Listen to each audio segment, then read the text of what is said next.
me, go beast on them. I go beast. Go deep, I OD on them. I OD. Apply pressure, put heat on them. Put that 500 degrees on them. 500 degrees. Go dummy, go beast on them. I go beast. Go deep, I OD on them. I OD. Apply pressure, put heat on them. Put that 500 degrees on them. 500 degrees. Countdown, levitate. Going up, elevate. Watch me demonstrate. On time, never late. I grind, celebrate. No pump, fake, hesitate. I've been scoring every day. Champagne Perrier. Since 9-3, been in the box, now I'm stepping up to home. Like straight out the sand lot, now I'm plotting on the globe. I work hard, I show love, that calm and steady grind. Got this far, I go hard, let God take control. I was starving skinny, now my weight up, got no energy for haters. See you trying, see you later. Hey, what's up, everybody? This is Game Logic from the Rounding Off Infinity Gaming channel on YouTube, one of the co-hosts of the Enough to Keep Going weekly video games podcast on the E2KG Network podcasting channel on YouTube. Back with another episode of Gaming Outside the Algorithm. Gaming Outside the Algorithm is my solo cast where, in this era where I have entirely detached myself from algorithmically driven social media, I'm trying to just spend some time creating some content, getting back to my journalist-like roots from the early 2000s and when I started this whole thing of just covering the news and not paying attention at all to social media and the ongoing platform-centric discussions, and really, like I said, focusing on the news, business, and technology topics. So this is episode number 4, which I believe I will post on the 16th of January, this Friday. So hopefully about thereabouts is when you guys are watching it. So let's get started with segment 1. First news story in the rundown is over here on Tech Radar by Demi Williams. New ruling in Rockstar Games' legal battle means the GTA 6 studio won't be forced to pay fired employees interim relief. We regret that we were put in a position where dismissals were necessary.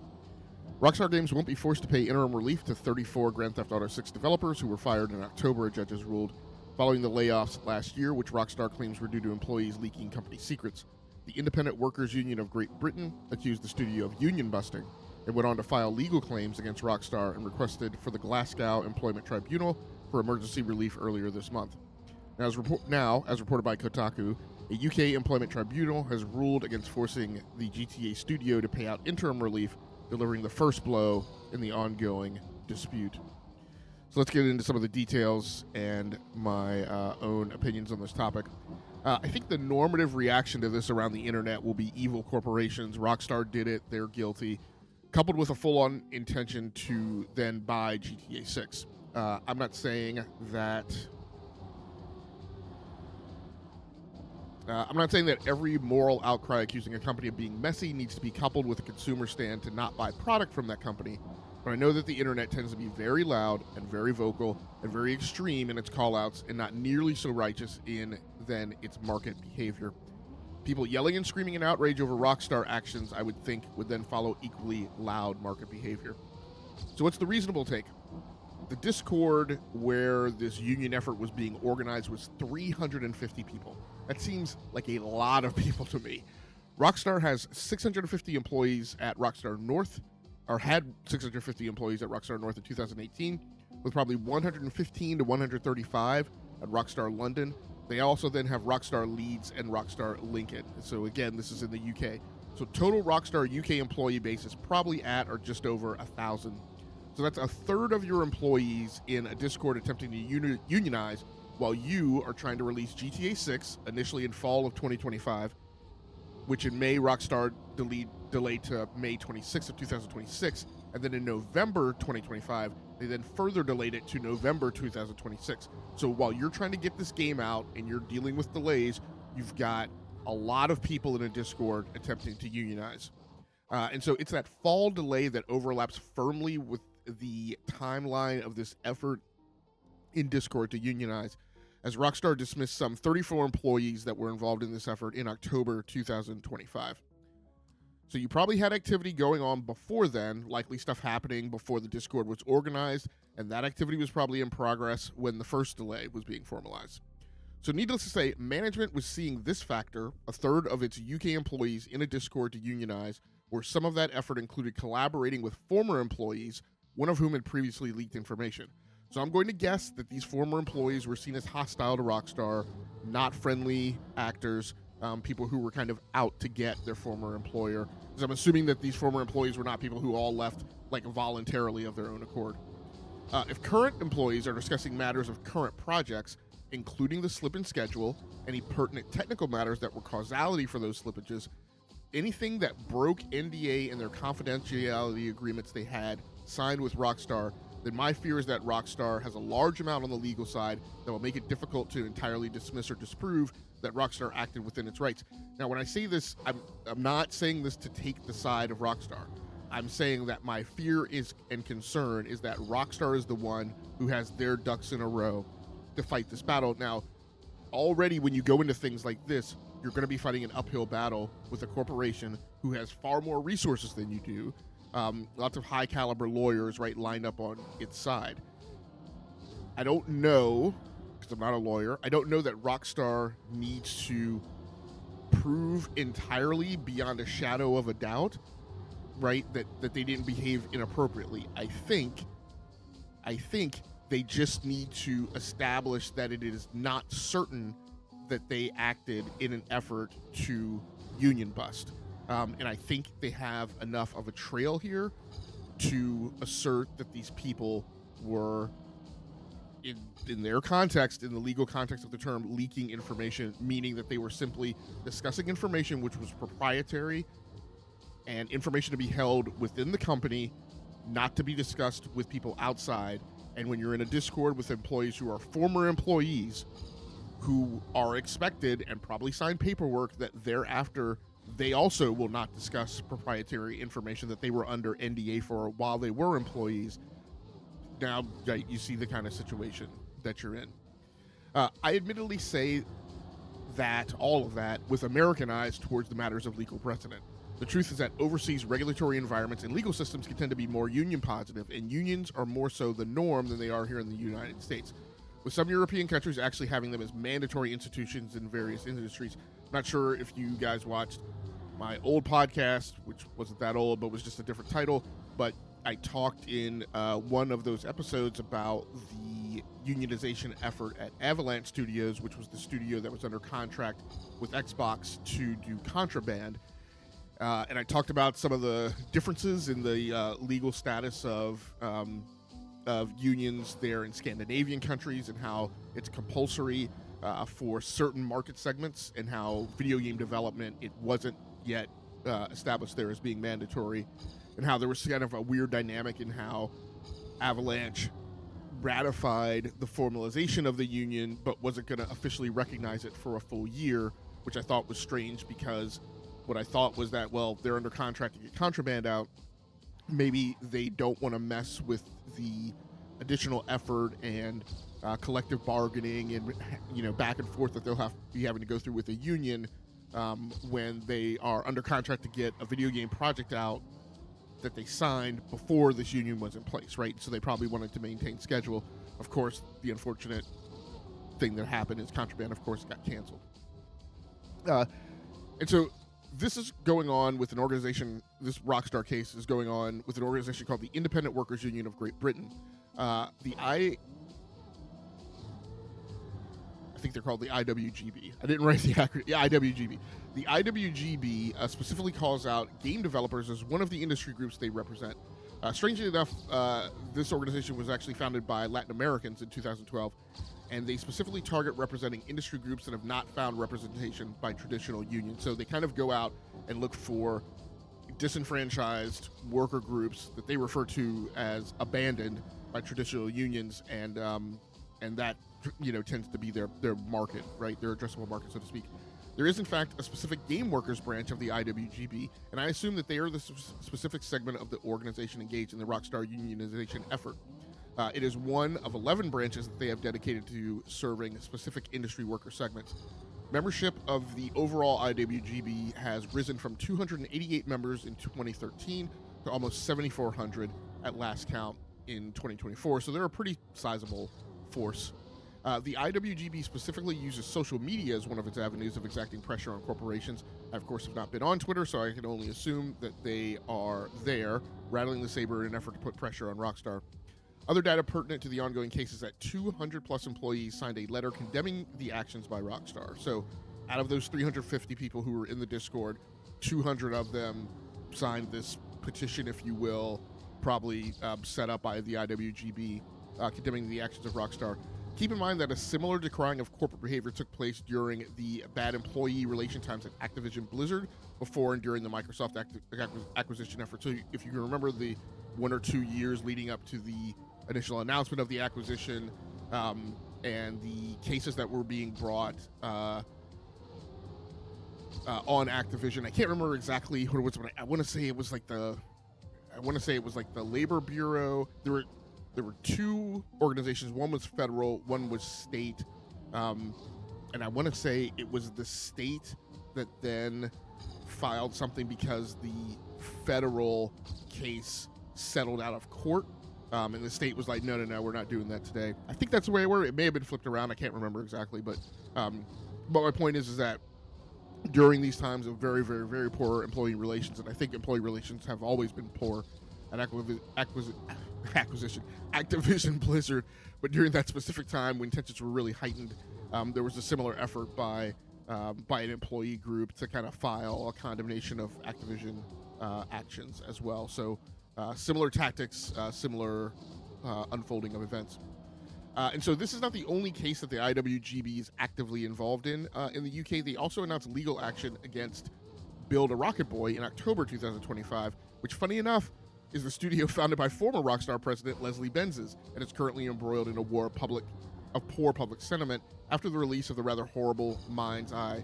And incidentally, and actually, that is a war that it looks like they may actually be turning the tide on, as its current Steam community review, the Steam community review for Mind's Eye, that state is right now at very positive at 84% on recent reviews, while its overall is still mixed at 48%. And again, that's because the launch was so bad and they had a mostly negative state that they now have to overturn. The legal action was over. That legal action that the IWGB filed against Build a Rocket Boy was for unfair treatment and layoffs of employees.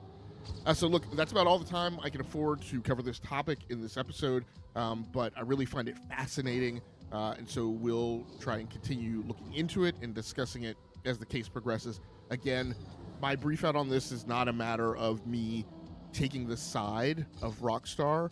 It is expressing fear and concern that it looks like the ducks are lined up in a row on the Rockstar side, and this is going to be a difficult thing to prove. So again, 34 people got fired.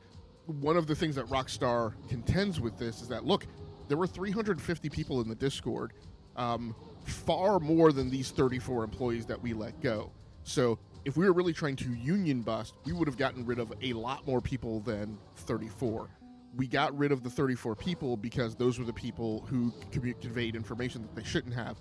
Now, what I will say, and it'll be very interesting to see how this case unfolds, because I feel like the thing that the IWGB should go after, will hang its hat on, is that the way Rockstar got this information is apparently they had somebody in the Discord covertly impersonating an IWGB representative, and that's how they were able to find our track. So I don't necessarily know, because I'm sure what Rockstar will contend is that the person was not covert. It was actually another employee who then came to management and snitched right on everybody else, right? Flipped and said, hey, there's this Discord going on. We're trying to unionize, but lots of people are in there like leaking like information, and there's people who are saying that they're going to take it to the press and they're going to use it, blah, blah, blah, blah, blah. So, I mean, I'm sure that's the stance Rockstar will take. Now, the problem I think they will run into is if there was a person in there who was really a plant by management, and that person encouraged the activity to leak the information, if there was some type of, what I'll say in American judicial terms is entrapment, then I can see how that would cause a problem and cause us to unfurl. I also think again, it'll be interesting to see how Rockstar proceeds, because I would imagine that Rockstar doesn't want a bunch of stuff released to the public in discovery. And so if their concern is that proprietary information was leaking and competitive information was leaking, that they don't want their competitors to know about, they don't want the public to know about, that's the type of stuff that could come out, right, if you drag a case through court. So again, I'm not a lawyer, I'm not a legal expert. I watch and observe a lot of this stuff, but I'm not a practitioner. And then obviously, right, I live in the U.S., so I'm not thoroughly familiar with UK law either. I'll read on it and convey my opinion on it as much as I can, but it'll be very interesting to see. So I don't know if there is if discovery works the same way in the UK as it does in the US. But again, this is a fascinating topic, super interesting, and we will continue tracking it. So let's move on to segment 2.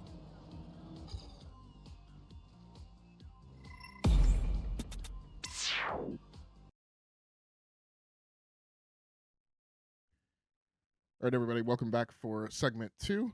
So I'm having to record this segment in a little time compression here before I gotta get out of here and go somewhere. So this is not scripted. And if I find out more about these topics throughout the week as I record the other segments, we'll get back to it. But the first one I wanted to talk about is this article over on Shack News by TJ Denzer. Nintendo president says rising RAM prices will have no immediate impact. This is from January 12th. Coming into 2026, one of the biggest concerns hitting the consumer tech industry has been the skyrocketing cost of RAM. Exacerbated by the development costs and use of AI, many groups have raised prices on memory hardware in ways that have players worldwide concerned. Nintendo, however, is seemingly not as concerned about the immediate impact of the increasingly volatile market. According to Nintendo president Shuntaro Furukawa, the company has the components necessary to ensure its earnings won't be affected right away, though it continues to monitor the situation closely.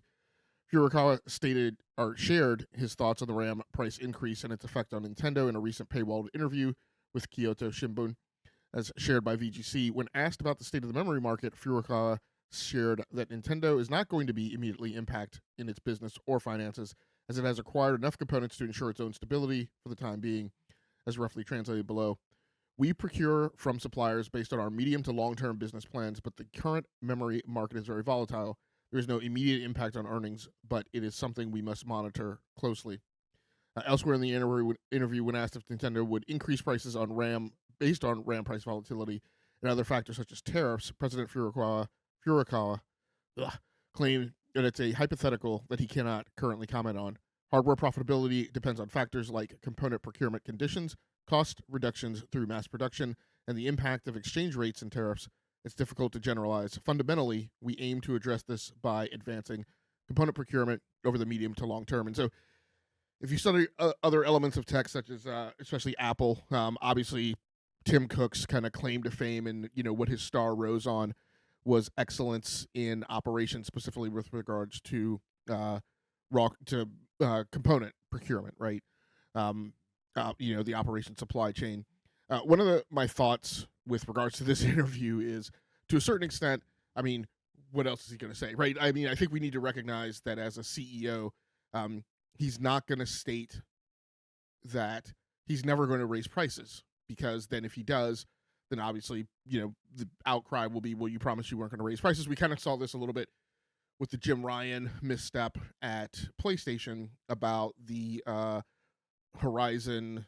I can't remember what the Horizon sequel was called, Forbidden West, when it came out, and I think it was a higher price than they had originally stated, when he stated, I'm not going to charge you the additional $10 or whatever for this title, if memory serves, on exactly how that went down, and he had to walk it back. And so that's kind of where Nintendo is. They're not going to come out and say, hey, we're going to raise prices. Quite honestly, where I stand is I don't expect there to be a unilateral price increase, and I could absolutely be wrong. So this isn't a prediction. I'm just saying what I feel. What we saw over the last few years, the first half of this generation, is that the game that's being played is to raise prices regionally for the most part, and then to blame that on foreign exchange rates.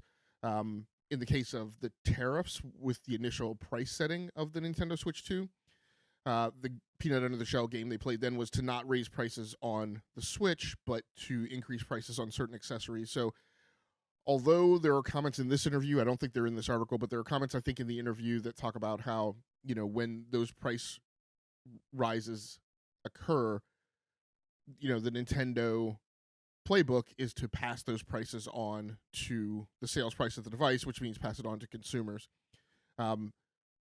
That all being said, fingers crossed. I continue to hope, Samsung and SK Hynix are building out extra capacity. Like I said in last episode, to me, it seems not likely that this will last for an entirety of 2 years, and that we would recover from it in less time. If it does last 2 years, that additional capacity is supposed to theoretically be online potentially by 2028. Which would then hopefully take us out of it. And so, we'll see how things go. I think Nintendo, while they do have to be concerned about margins, they also need to get enough consoles out there. And they also need to do whatever they can. It's going to be an uphill battle to motivate people who are on the OG Switch to flip over to the Switch 2. That's the type of thing that doesn't happen when you raise prices. It obviously creates a negative impact on demand. For the most part. So I think they are in as precarious a situation as they can really afford to be at the $450 price level. And I'm hoping that, therefore, there's not an intention to go that far beyond that. This other article just crossed my windshield as I was prepping to record this segment. And so, again, this is late-breaking news, and so it's not as groomed and prepared as usual, but let's get into it. Nintendo's share prices dropped 33% in the last 5 months in Japan. Uncertainty over potential price increases may have contributed to the decline. So this is a news article that came out today. So the RAM article came out 2 days ago, and that was actually based on an interview that I think occurred the previous week. So I think that interview occurred on a Friday, and that other article came out on Monday. This is an article that came out this afternoon over on VGC by Chris Scullion. As noted by GameSpark, Nintendo's share price dropped to 99.50 yen, or $62.70 on Tuesday, the first time the price has dropped below 10,000 yen since April 2025. Back in August 2025, the share price reached a high point of 14,795 yen, or $93.23, so just south of $100 per share. The highest share price ever recorded for the company, but has dropped notably since then. So quite frankly, to me, that's kind of weird that the price peaked in August of 2025 when we knew OG Switch.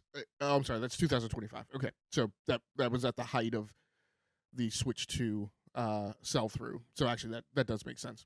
While the reasons for a company's rise or fall in share price can only ever be speculated, it appears likely that the record high in August 2025 was due to Switch 2 smashing sales records. There we go. In Japan and in the U.S. following its June 2025 release. The subsequent drop then could likely be attributed to such factors as a slowing of Switch 2 sales over Christmas time, albeit still comfortably outselling its predecessor at this stage, and a lack of a killer app 6 months into the console's life. And so here's the chart of where the share price has just kind of tanked right after that August 2025 peak. Now, that August 2025 peak is that. It's a peak. So it has never been that high before.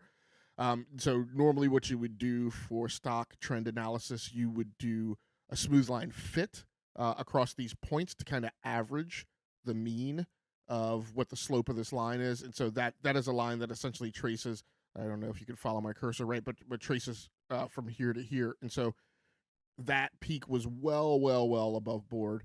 And where it is now isn't shockingly beyond. I mean, without these months of data here, your smooth line fit would actually be a lesser slope, and the peak that you would expect would actually be lower. So I don't know that this is yet cause to flip out.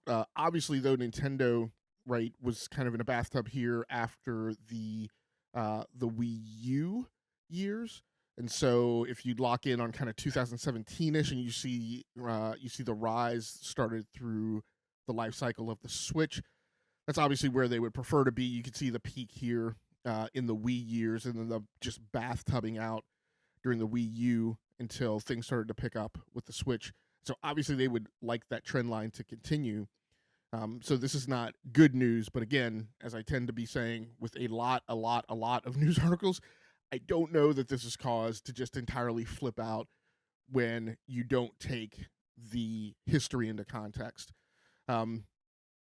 So let's go on and see what the rest of the article says. When asked if Nintendo could increase prices depending on its future procurement costs, Furukawa said that was hypothetical and he couldn't comment. As it currently stands, the company's share price is still higher than it ever was before 2025, but a 33% drop over 5 months will be a cause of concern for shareholders regardless, and has the potential to keep dropping if the situation isn't improved.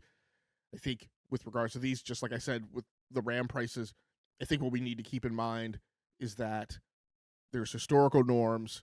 We need to adjust perception when the highest high or the lowest low when it comes to pricing is something that was way out of whack in historical context, and then how we react to that change, because quite honestly, that change will start to look, as you trend line that out over time, will just start to look like normalization, and again, not a reason to flip out. So I don't know that this is a reason to flip out. I'm not quite there yet, but what I will definitely say, it's not a reason to flip out today. Let's continue seeing this data throughout the year. A large part of this has to do with what is the current release slate for the Nintendo Switch 2, where you're not uncommon to the Switch timeline. We're in one of those kind of blackout windows where we're not absolutely clear on kind of what's coming up in terms of kind of mainline, high value IP, the exclusives that really drive the Nintendo product line. So we will see where that turns as we go on throughout the year. No idea when the next Direct will be. I guess maybe sometime in February, you would hope and expect. So we'll kind of see how things start looking then. Okay, let's go ahead and wrap this up and move on to the next segment.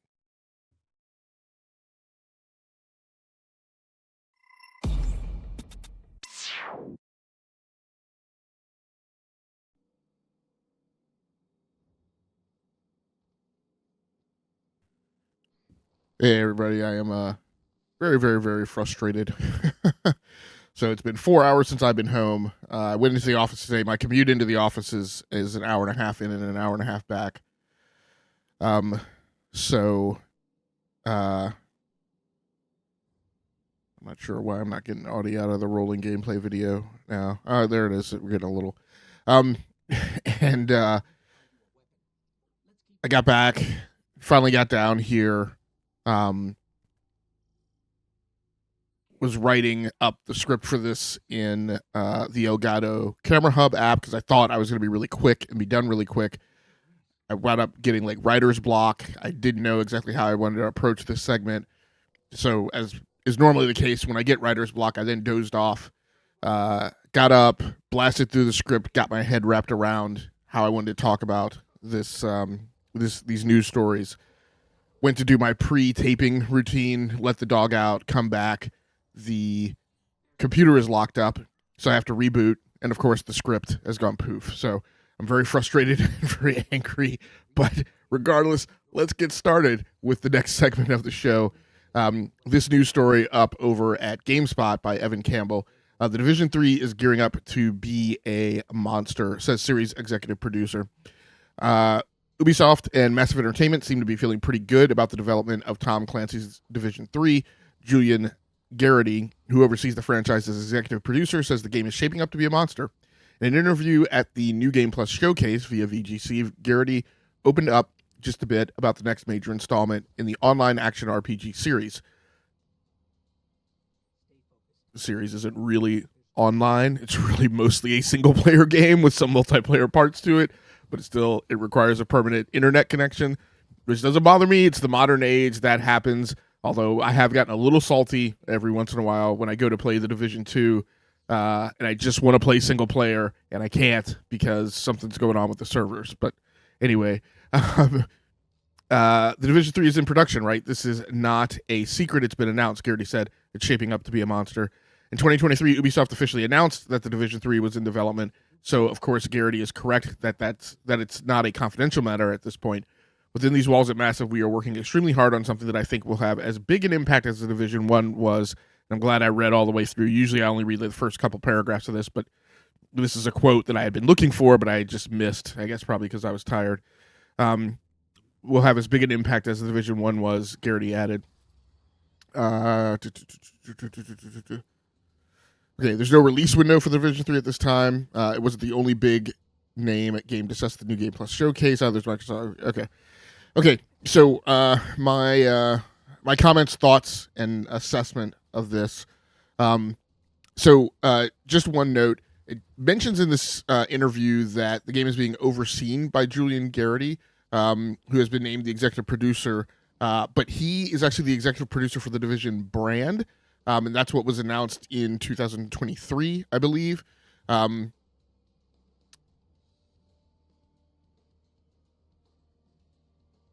Okay. So I guess he had some other duties and responsibilities that he was wrapping up, and then he shifted over. But that was the announcement that was made in 2023. So he's actually heading this project as well as I think 2 others that are ongoing, including like a mobile thing, and the Division 2 DLC. Okay, yeah, I actually said it in this one paragraph that I think that I didn't read.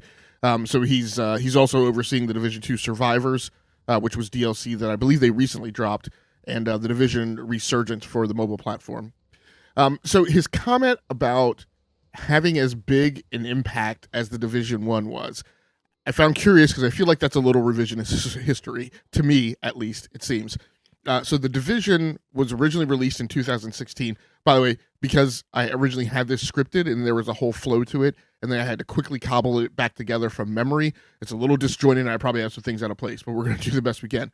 So the Division was 2016. It had been announced in 2013, and one of the things that really, really, really stuck with me, and again, we're going to talk a little bit about my relationship with Massive near the end, but right now I want to mention my relationship with the Tom Clancy franchise, which I have been a staunch player of since it was helmed by Red Storm Entertainment down in North Carolina back in the early 2000s, starting with Rainbow Six Rogue Spear.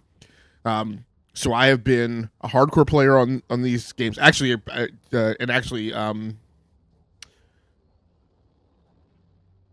I will just say that a place that I lived, Tom Clancy had a house nearby. I'll leave it at that. But this whole franchise has been kind of a formative part of my life, like the rise of the techno thriller from a novelization standpoint, and then me getting into these games as a gamer, and familiar with like all of like the characters and the lore. And we watched Jack Ryan, the Amazon Prime series, and I grew up watching those movies and so on and so forth. So I've had a long history with this franchise. And so this game was announced in 2013. One of the big things that stuck with me when it came out in 2016 is, to talk about the Division 1, it was largely descoped from what was originally advertised. And again, I'm not one of these people who's like really huge on, the game's not, what they showed us at E3. But the descoping of this game was a major. Like, there were 2, maybe 3 areas that were depicted to be part of the game. 2 of them, I think Long Island and Staten Island, didn't make it into the game at all. I think the way it worked was Brooklyn was just kind of the tutorial, so largely descoped. It was a super ambitious project. I remember, and again, I was a mobile tech reviewer at the time, so I was like reviewing tablets like every other month. I was on Android before Android was like officially supported by Google. And so one of the things I had been super excited about was the fact that this whole thing of like the mobile device integration, and that you were supposedly going to be able to control drones. A friend was going to be able to be on an iPad and control drones, and like participate in your game and be on comms, and that was all descoped. So supposedly it was descoped because people using drones would have an unfair advantage in the dark zone in PvP. And I'm like, oh, okay, guys, the dark zone in PvP is like not 90% of the game. It's like 8% of the game. So, I don't regard the Division 1 as having had the huge splash on the landscape like Garrity is talking about here. Now, when we talk about commercial performance, that was significant. And I'll just read directly from the Wikipedia entry on its sales performance. According to Ubisoft, the game broke company records, including the highest number of first-day sales, breaking the record previously set by Watch Dogs in 2014, and becoming the company's best-selling game. The Division also broke the industry record for biggest first-week launch for a new game franchise, generating an estimated amount of $330 million globally. The retail version, it's kind of funny these days, games make $300 million, and we have certain gamers who will claim that the game is a flop or a failure. The retail version of The Division was the best-selling game in its week of release in the UK, and Ireland debuting at number 1 on the UK retail software sales chart. The game's launch marked the biggest video game debut in the first quarter of the year in the UK, breaking the record previously held by Sony's Gran Turismo 4. It was the third biggest launch of an Ubisoft game in the UK, behind Assassin's Creed 3 and Watch Dogs. The game has the highest week 1 sales of a new intellectual property, breaking the record held by Destiny. The game was number 1 in Japan, selling over 80,000 units in its first week. The NPD Group indicated that the retail version of The Division was the best-selling game in March 2016 in the US. The game sold more than 10 million copies during the 8th generation of video game consoles. Now, the critical reception, I don't think, was anywhere near as big, even though admittedly the Metacritic scores for The Division, the OG, and The Division 2 are like within 2 points of each other. But in general, I would say the way I read the room was that people got very quickly kind of disappointed with The Division and what its promise was, whereas The Division 2, I think, had a much warmer critical reception, even though that kind of bathtubed when it seemed like they didn't make the commitments that they had talked about with DLC, although they recovered from that. It took about a year of bathtubing out. But when they came back, I would say that they came back with a force and have been pretty good about delivering DLC for The Division 2. So I don't think the critical performance was as good. I don't think it's as much as, Julian mentions here. So I played The Division 1. I wound up not caring for it, and I dropped it. It was kind of a weird moment in time dynamic for me, who had been a huge online console multiplayer person during the Xbox 360 generation and kind of the rise of online multiplayer right on consoles. Then I felt like the bad times that arrived with Call of Duty Modern Warfare 2, where kind of the altruism of online gaming kind of went away. We lost control of our servers. People started being jerks because of persistent stats and your KD ratio like being constantly advertised. So The Division 2 was kind of a strange time for me, and I was also kind of playing a lot of Forza Motorsport after having started on the 360 in Project Gotham Racing, really as my main online racer, was getting more into Forza Motorsport at this time. And one of the impacts of Forza Motorsport, which I was wary of with The Division 2, was that, to me, there was this kind of huge investment need up front for you to play the game enough to get decent enough cars and upgrades and parts for it to make any sense for you to play online, right? Because in PGR3, we would typically lock rooms to a class and then limit the ability, right, for you to use certain cars. In Forza, you could lock a room, you could not allow mods, but that tended to not be the norm. People expected you to have upgraded cars. So that was about my time, and that time has persisted, where I don't like playing a game that I feel like punishes you for not putting in the 40 to 60 hours per week that some person who doesn't have a job, is still in college, right, has tons of time to play, and that's the only thing that they play. Like, I tend to not like games like that. And I felt The Division was like that because the friends I was playing with at the time, they were sinking a ton of time into The Division, and I would show up and they would have like all this great gear and be way over leveled over me. And I felt left behind, and I was like, well, this isn't the only thing I'm going to be playing. So like, I dropped it. But The Division 2 is a game that I like. Now, again, The Division 2, I played mostly as a single player game. I put a ton of time into that game, somewhere over 50 hours. I think maybe approaching 75 hours. I've done multiple runs. I play it on both PC and on PlayStation 5. And I finished the campaign at least, once on PC. I think I have another half run done on PC, and I've done a full playthrough on PlayStation 5 and played through a chunk of the DLC. So that is a game that I love and that I've stuck with. But again, approaching it mainly as a single player only game.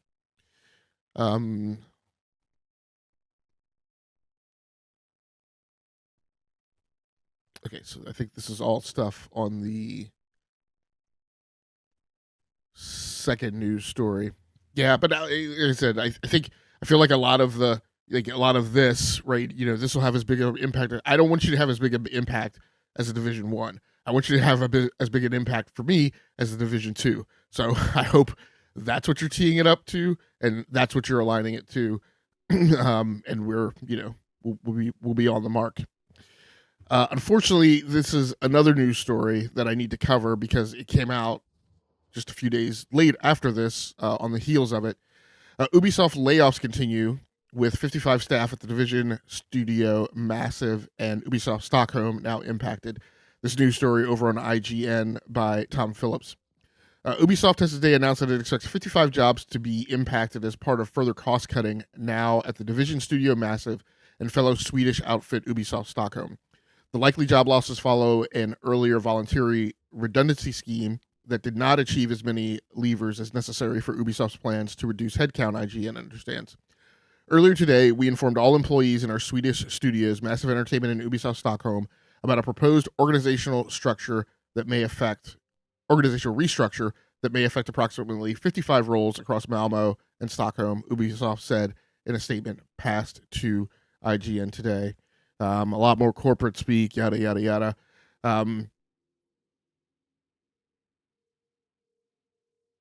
And of course, this also follows on the heels of Ubisoft having closed Ubisoft Halifax, which impacted 71 people. And Ubisoft Halifax was their mobile game studio. I spent a lot of time in Halifax. I did not realize that there was a studio there, particularly an Ubisoft studio there. As much of a Ubisoft stan as I am. So additional expanding information on this and some of my kind of personal feelings. Interestingly enough, despite this being attributed to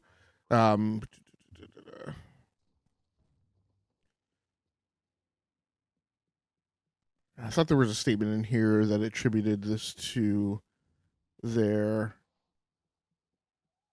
overall restructure, which is actually these proposed changes are forward-looking and structural. They are not related to individual performance, recent deliveries, or the quality of the work produced by the teams. So that's good to hear. What is going on in the background behind this is obviously the major restructuring that Ubisoft embarked upon last fall, which, scarily enough, has a lot of verbiage around it that sounds and gives off kind of the smell of the Embracer vibe when they announced that they needed to restructure and just kind of went scorched earth. It doesn't seem like they're going scorched earth. But they have set up a separate LLC alongside standard Ubisoft. So in my mind, this kind of, well, I shouldn't say that. It's spiritually, I feel like it's how I feel about the original THQ versus THQ Nordic now, and kind of the whole Embracer deal. These are, there's a thing that you knew as a thing, and then there's this new thing. So they're not the same from a legal perspective and business arrangement, but that's how it feels. At any rate, last fall, Ubisoft obviously split into and started off this additional LLC, which is backed by Tencent, called Vantage Studios. Vantage Studios is actually a subsidiary of Ubisoft. This new subsidiary, co-led by Christopher Dere and Charlie Guillermo, now serves as the primary home for Ubisoft's biggest franchises. It brings together thousands of developers from several existing studios to focus on core IP. The franchises organized under Vantage Studios are Assassin's Creed, Far Cry, and it says Tom Clancy's Rainbow Six. Well, okay, I guess it's Siege. Because originally, everything under the Tom Clancy license existed under Red Storm, but in the time since then, and I've never kind of been able to put my finger on this, but I guess Red Storm kind of fell out of favor, and now they're more like a backup studio. And it's a different Ubisoft branch that handles Siege now, with Red Storm being the support studio. It still feels weird to me that you have Siege being done by one of the Ubisofts, and I can't remember exactly which Ubisoft it is. I'm going to rattle off the list of studios here in a minute, and then you have another Tom Clancy licensed property, The Division, being run by Massive Entertainment. So just for me, in terms of like the historical context of the way like I grew up, with the Tom Clancy license being handled, this is just slightly different. So again, the franchise's properties that that Vantage Studios has under its house is now Assassin's Creed, Far Cry, and Tom Clancy's Rainbow Six. The core studios involved and that have been grouped under that new subsidiary are Ubisoft Montreal, Ubisoft Quebec, Sherbrooke, Saguenay, Barcelona, and Sofia. And those things are all now Vantage Studios. This realignment is under this philosophy of having what they call creative houses. So you now have a creative house. You have the Assassin's Creed house, the Far Cry house, the Tom Clancy, the Rainbow Six house. So kind of like Hogwarts. Massive is not part of that, right? So Massive is part of Ubisoft. I guess I'm going to just start calling them Ubisoft Core. They're not part of Vantage Studios. My gut, having kind of cut my teeth in engineering management in a time period where I was working for a Fortune 500 company, very large, formalized organization with very regimented structure, a very corporate structure, and going through multiple years of layoffs, which, unfortunately, like gave me kind of a first-hand seat at the table to kind of understand how these things work. How they're started, how the word goes out, who knows what, who participates in the decision making, and all sorts of things of that matter. So my gut feeling about this, and this is my speculation, but it's speculation driven by my firsthand experience participating in kind of these corporate events. My sense of it is that Massive Entertainment management, that this was not unknown to them, that they were aware of it, that they worked with corporate. And when I would say work with corporate, I don't mean that they colluded, right? I mean, corporate came to them and said, hey, you're going to lay some people off. Here's our plan number. What's your feedback on that, right? And there was probably some back and forth on that to settle on the number, because corporate probably also came to them and said, look, right, we've got to cut into some bone here. But we also need to know what the impact is to the Division 3 and your ongoing efforts. We need to know how much you can absorb without any of those things like getting completely off track, right? And do you have the billets and the recs, right, to eliminate without it becoming an issue? Because if it's an issue, then we're going to have another conversation, and that conversation could be maybe us pulling people over from another division, or maybe you taking some of that work and handing it off to somebody else. So, we need to know what the impact is and what this looks like. So like I said, my sense of it is that Massive Entertainment Management did not know. They probably negotiated to get to the specific number. And the number that's put out is 55 across 2 studios. I don't know why. In my head, I feel like it's 33 coming out of Malmo. I don't know. I don't know if I just fell asleep with this on my mind one night and decided it was 33 from Malmo and 22 from Stockholm. I don't know if that's valid at all, but they're not all from Malmo, from Massive Entertainment. Like I said, they also probably had to give assurances to corporate that the Division 3 at least would stay on track. Other impacts of this, I mentioned during the Rockstar segment that I've had occasion, just because of the news stories that have come by my windshield and that I've chosen to cover, to really have an opportunity to dig deep into the Nordic Union framework, and by chance, also as a subordinate of that, Swedish labor laws. So on this topic, Massive is not unionized right now. They do not have a standing CBA in place or collective bargaining agreement. That being said, Swedish labor laws still apply, including this major law that exists in Sweden called Codetermination, or MLB, it's the Codetermination Act of 1977, or MBL. I'm sorry, I don't know why I made it Major League Baseball and swapped it in one part of the script. So the Codetermination Act, or MBL, of 1977 is a central legislation that regulates the relationship between employers and employees. The purpose of the MBL is to promote co-determination through negotiations between employers and employee organizations. It aims to increase employee involvement and the opportunity to influence the workspace. The law constitutes a cornerstone of labor law in Sweden since 1977. Swedish union laws for game developers, part of the strong Nordic labor model, focus on broad union influence via collective bargaining agreements covering pay, benefits, work hours, and sick leave. Even without a CBA, so most companies have them, but the video game industry kind of stands out as an exception where those things are not as normalized as they are across other worker industries in Sweden and I think even in the other countries, Nordic/Scandinavian countries, it is still there's more organization of the video game industry specifically under unions. It seems to be lagging even more so in Sweden though. And we kind of had this same situation with Avalanche Studios, and I think I talked about that in the last episode.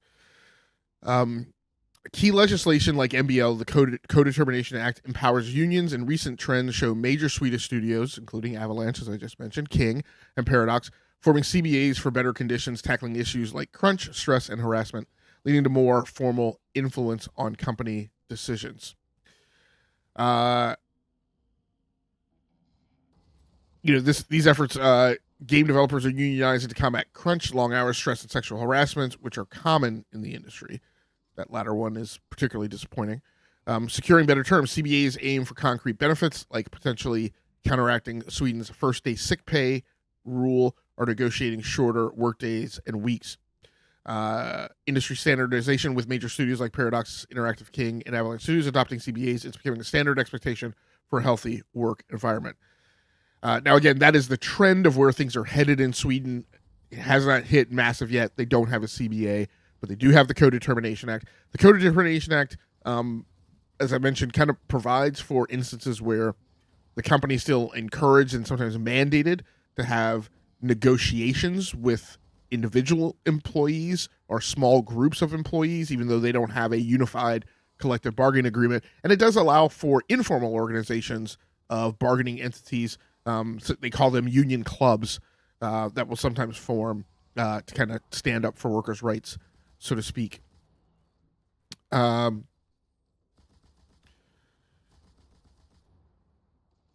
look, if you go back to what I mentioned when I talked about the Division 1, you may have gotten this impression that I don't care for Massive Entertainment, or just because I didn't like the Division 1. That is absolutely not the case. Massive Entertainment is actually one of my top 5 favorite studios of all time. And that's an intellectual exercise that lots of gamers go through, but Massive, Codemasters, Monolith Productions, Relic, and Obsidian are my top 5 favorite studios of all time.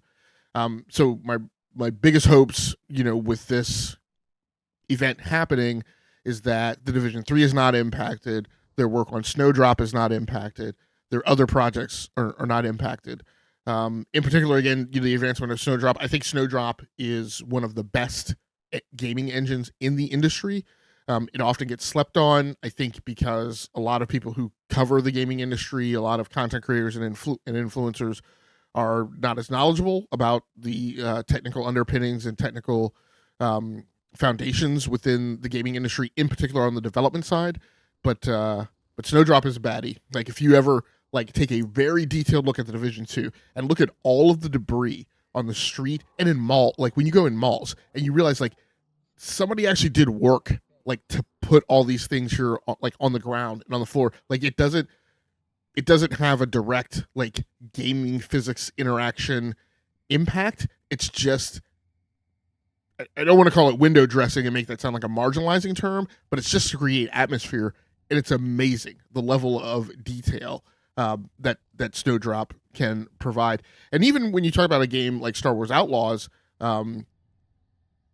where it had problems, their ability to turn it around by leaning and leveraging the Snowdrop engine. Avatar Frontiers of Pandora to me was a very performant game out front. Although I was listening to the Digital Foundry guys, and apparently at some point I think they made a change, and that like created problems. But out of the gate, the game was incredibly well performant, with a while concurrently rendering a high degree of detail. So again, Massive, one of my favorite studios. Actually, I became familiar with Massive Entertainment, and they immediately became one of my favorites back in the early 2000s. Where as a PC gamer, I didn't like RTSs. And if you didn't like RTSs on PC and you were a PC gamer in the early 2000s, you were living a very tough life, because RTSs were the flavor of the day. If you read PC Gamer, they were constantly every year, they were multiple years in a row. It was an RTS that was game of the year. They were coming out all the time. But in particular, I had a big hang up about resource management. Maybe one day we'll go into why that it gets kind of some personal stuff associated with my work. But I couldn't stand resource management. Massive Entertainment made this game called Grounded, and then not Grounded. Now I can't remember the name. But they made a game. They made two games. Now I can't stand this. I need to actually look it up, which usually I said I wouldn't do. Now I was hoping if I put in Grounded, maybe if I hit their Wikipedia page really quick, hopefully I can. Ground Control. I don't know why Grounded was there. So Ground Control was my favorite. Actually, it looks like it was their very first game. Ground Control and Ground Control 2 Operation X is actually World in Conflict. I love also. But in particular, Ground Control and Ground Control 2 did not have resource management. It kind of went the route of that kind of Relic does with Company of Heroes. Funny how you see Relic is also one of my favorite studios of all time. But you didn't gather resources. You won battles, and by your actions in that battle, you would be rewarded with a certain number of resource points, and then you could use those to buy troops. You could individually go in and name units, right? So you would develop this relationship with your favorite units. So I've been a huge fan of theirs for a very long time. I love the Snowdrop engine. I hope this overall event is not super disruptive to them, but more importantly, I hope that the employees that are impacted wind up finding another gig and landing on their feet. So I think I just want to make sure that I didn't, because I had to jump around in the script, that didn't leave anything out. In these first 4 episodes of Gaming Outside the Algorithm, we've actually had opportunities to talk about 3 of my top 5 favorite studios of all time, because we've talked about Obsidian a little bit. We've talked about Relic very briefly, and now we're talking about Massive Entertainment as well. So I think, yep, that is it. So let's go ahead and wrap this up and move on to the next segment.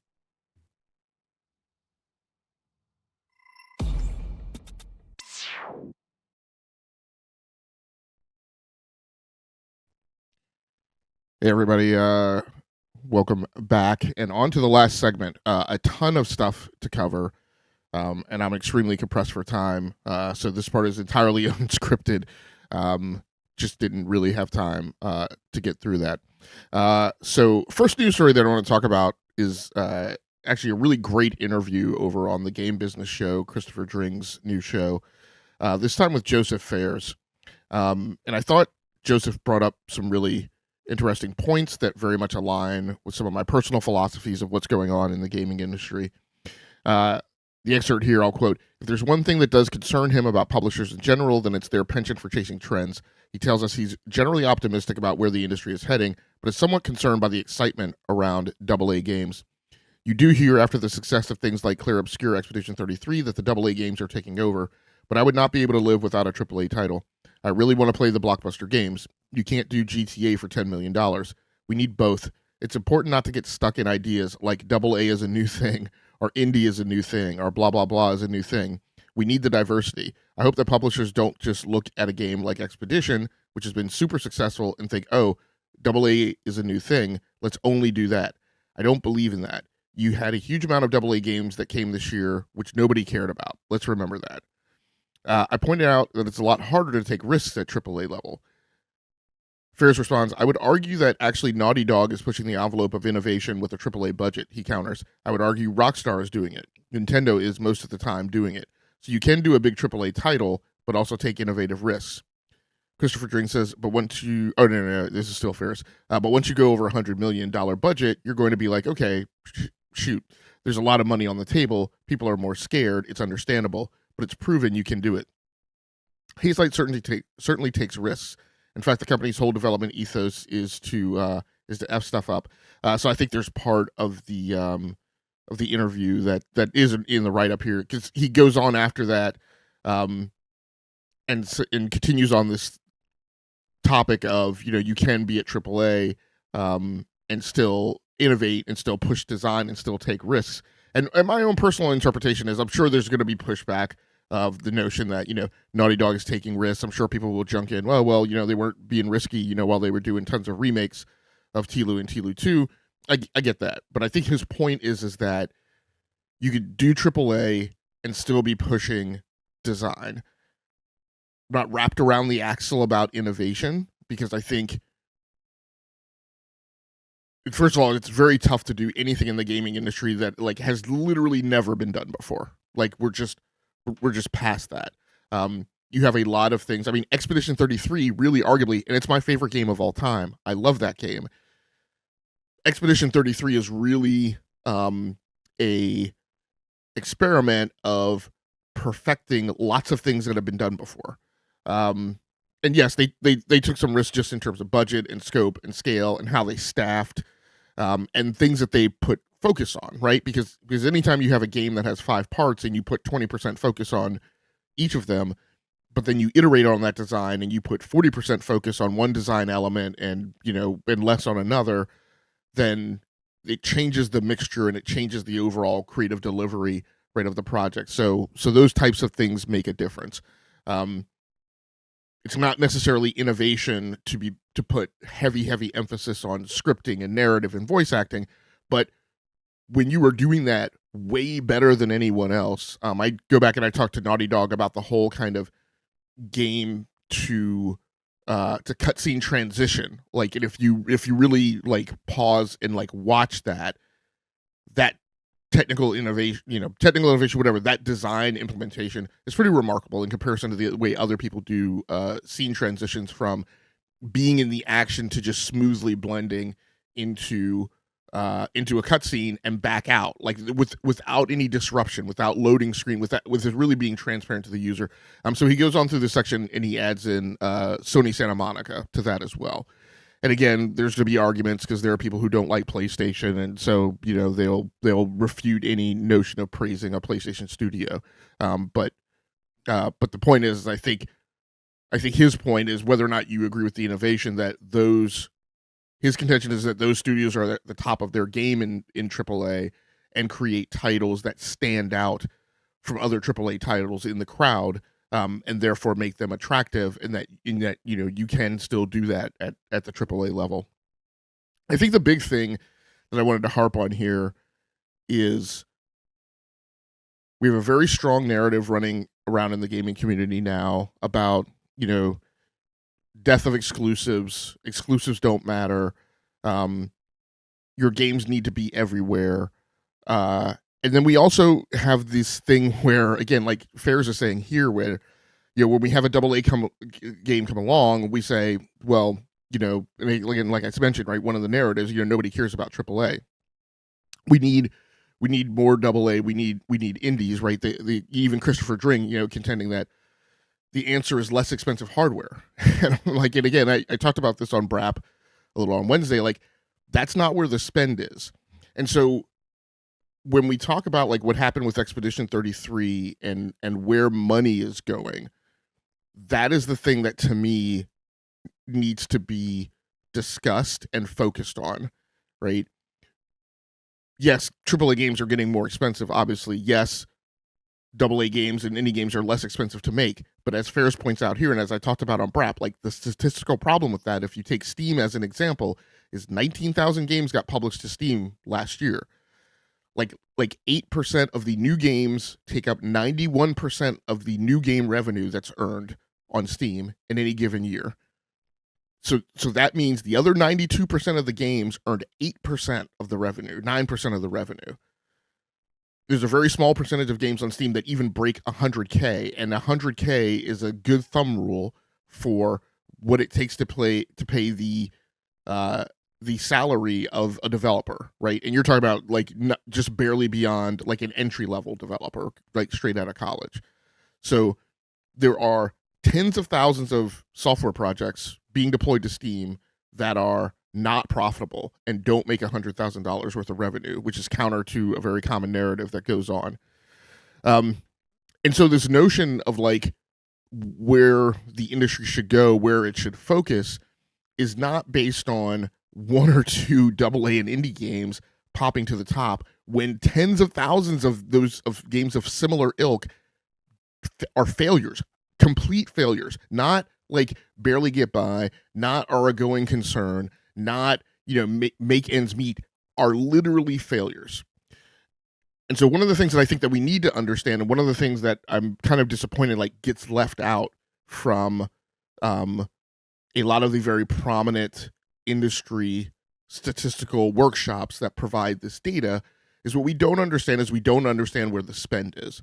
One of the things that I mentioned is, right, you go to Piscatella's breakdown of the gaming market. 30% of gamers, won't buy a game this year. Only 4% of gamers buy 2 games or more each month. 12% buy 1 game a month. 18% buy 2 games a year. So, basically 1 game every 6 months. 40% of gamers on PlayStation and Xbox, or 40% of the time on PlayStation and Xbox is spent in the black hole games, right? The top 10 games as a service. That's great. What we don't understand is where the money is going, because time allocation doesn't necessarily equate to money. The other thing is that what we need to understand is we need to understand how those 4, 12, and 18%, how much money are they putting into the industry in comparison to everyone else? Years ago, Ubisoft mentioned a metric that in their minds, their notion of what a core gamer is, meaning somebody who drives revenue for them, is somebody who buys 10 games a year. What that means is that if that one individual is buying 10 games a year and 5 other individuals over there are buying none, that one person buying 10 games a year is putting the money into the industry that actually makes the industry go. And I think that's a thing that we need to understand. Right, how much money are the 4%, the 12%, and the 18% putting into the industry in comparison to everyone else who's standing around? Now, you could take that as me saying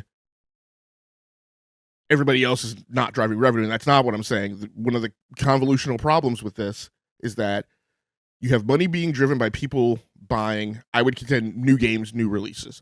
I think you have a second tier of people buying games that are past releases, and somebody from a data science, data engineering perspective would need to decide, right, how to group that. Like, I think in my mind, I would say, hey, I want to know how much money is being contributed by the people who are buying new releases within the last 3 years. And then tier 2 is everybody who's buying games beyond that 3-year window. Because what those people are doing is they're going to Steam and they're buying games right on the super steep discounts. Or they're buying games on console like during the holiday or the seasonal sales, right? Then there's another chunk of people who are spending money and driving revenue by participation in games as a service. And so they're buying their microtransactions, their battle passes. And then there might be a fourth category. I might separate from a data perspective the people who are putting money into, Roblox and Minecraft, but we kind of know how much money Roblox makes. So, and we know that it's all driven by that content. I think we have some statistical figures out there that kind of tell us, how much money Rockstar has made from GTA Online, and so you could look at that too. And so my point is that this whole thing of like we need more AA, we need more indie, we don't need AAA, nobody cares about AAA. Time out. It's BS because it's not backed by data. And what actually needs to be understood is, look, if the console plus PC industry is a $92 billion industry, what is the distribution of the spend? Because if 20-something billion of that, if 30-something billion of that is coming from new games, which are predominantly driven by AAA, then this notion that we don't need AAA is complete and utter nonsense. It's complete and utter nonsense now because it's backed by nothing. And so those are the things that to me would be really interesting. My problem is some of our key analysts who I'll say concur with this agenda that good luck using exclusives to swerve people to your platform, which I don't think is actually the argument that's at play. I think the argument about exclusives is getting people to onboard to your platform and then maintaining and growing CLV or customer life value by keeping people engaged in that ecosystem.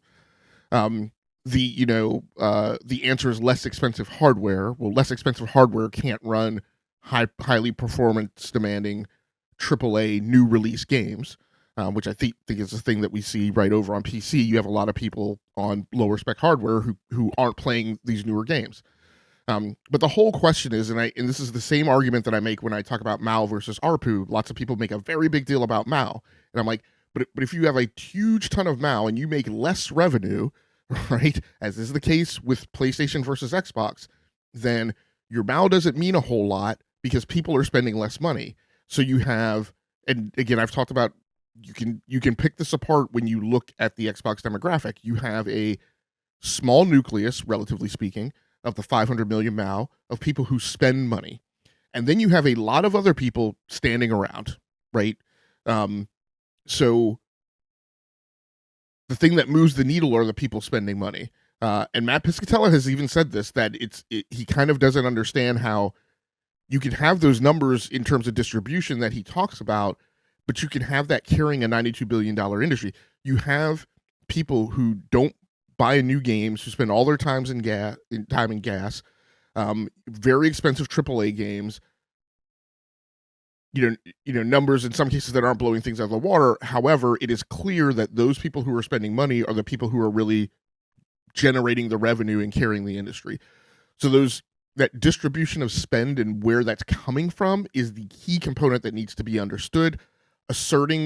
Making an absolute statement that anything that there's a subsector or a submarket of the industry that doesn't matter, that there's content that doesn't matter. Look, subscription services matter, right? That's driving a chunk of revenue. You take I can't remember what it is now, the 10 billion or whatever, that Microsoft generates from Game Pass, and that's revenue coming into the industry, right?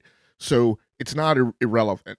And clearly, and this is my problem too, if people are spending that money and it's generating tens of billions of revenue, there is clearly a market demand signal that is asking for that content, and making a ridiculous statement that it doesn't matter and nobody cares. It's just like, it's mind-boggling how just, I hate to use the term brain dead, or backed by brain rot. It's like mind-boggling how you can make a statement like that and not walk the line to the simple math that is readily transparent and readily observable. So, okay, let's get off that because, like I said, I have a ton of stuff to get through. The other article that I want to talk about is this rumor: Call of Duty's Nintendo release is apparently on target for 2026. Now, I don't want to talk about a lot of the basis for the rumor because a lot of the basis for the rumor is foolishness and irrelevant. I don't really care if there's a rumor that this thing is coming for the year because it's a rumor and I can't pre-order it. So what does the rumor matter? We spend far too much time in content creation in the gaming community focused on rumor. And in fact, one of the things that I'm kind of aggravated about this week is there are, I'm listening to my podcast, right, as a means of making sure that I'm up to date and, going beyond just what I have time to read. And there are podcasts, news outlets that I respect, right, from a journalistic perspective, and they have whole episodes that are nothing but rumor and conjecture and things that aren't corroborated. So I don't want to talk about the rumor, in particular the source of the rumor. What I will say is the thing that's weird to me about this is that lots of the coverage on this seems to be absent of the awareness that this is one of the things that Microsoft committed to do to curry support from the regulatory bodies, from the FTC, from the CMA, from the EC. They ran around and they made a lot of these 10-year deals in the walk-up to those regulatory bodies rendering their final decisions. And one of the things they committed to was to a 10-year deal to put Call of Duty on a Nintendo platform. So a lot of the coverage seems to be decoupled from that, or making this up as if it's some part of Xbox's new strategy to be a multi-platform publisher. No. Yes, it is, but the root cause of it was that they committed to do this.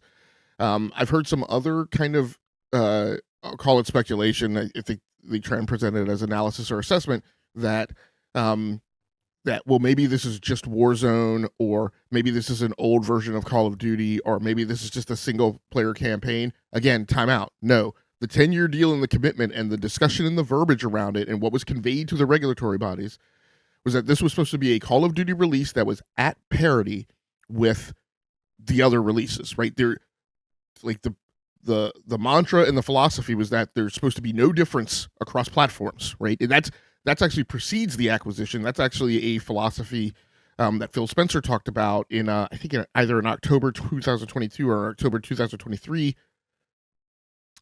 interview, and I talked about this at length over the last couple of years, that his belief in his philosophy and what he wants Xbox to build is a ubiquitous platform that crosses all fabrics and in which people on lesser hardware are not second-class citizens.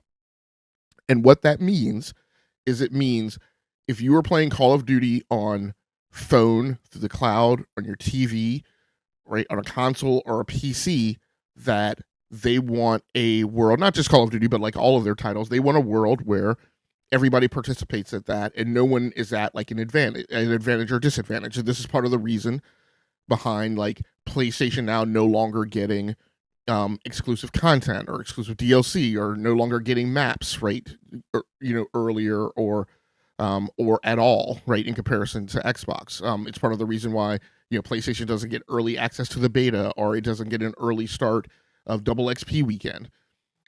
Everything is supposed to be at parity, and everybody is supposed to have access to the same stuff. I firmly believe this is why there's a lot of crossover of maps coming from Call of Duty Mobile into the Big Brother Call of Duty, because I think there's a belief that those maps will be more easily able to be rendered and put on less powerful platforms.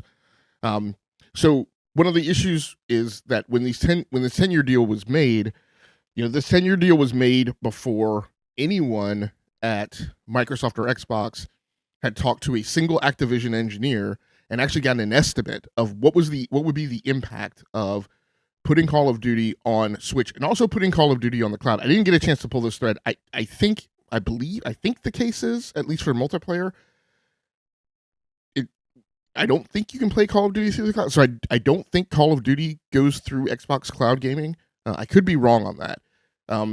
What I'm right about is you shouldn't be able to, because the deal was supposed to be is that the cloud-enabled version of Call of Duty is supposed to be hosted by Ubisoft.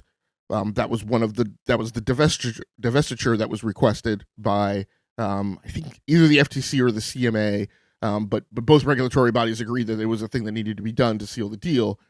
So we also haven't heard about that. Now, in this, part of this is there's a part of this rumor that comes from a journalist, which I don't give any credence or weight to. There's part of this rumor that though comes from somebody who did some data mining, and one of the things they saw was code documentation that seemed to indicate a potential Nintendo Switch 2 release, but also pointed out a cloud version, which no one is talking about. That cloud version may be the version that Ubisoft would be hosting and making available to people.